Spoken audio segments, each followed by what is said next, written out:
হরে কৃষ্ণ। শুভ সংবাদ।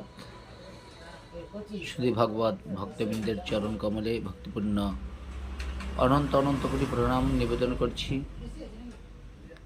যে সকল বন্ধু ভাই এবং পিতামাতারা আমাকে অনেক সাহায্য করেছেন, হেল্প করেছেন, আপনাদের আশীর্বাদে একটু একটু করে আমি এগিয়ে যাচ্ছি। আপনার কৃপা করুন যাতে করে এগিয়ে যেতে পারি, এই আশা আকাঙ্ক্ষা ভগবানের কাছে প্রার্থনা করি, আপনাদের কাছে প্রার্থনা করি। হরে কৃষ্ণ। সবাই ভালো থাকুন। বাঞ্ছা কল্পতরুভ্যশ্চ কৃপা সিন্ধু ভৈবচ পতিতানাং পাবনেভ্যঃ সর্ববৈষ্ণব চরণভ্যো নমো নমঃ। জয় শ্রী রাধে, জয় শ্রী রাধে, জয় শ্রী রাধে।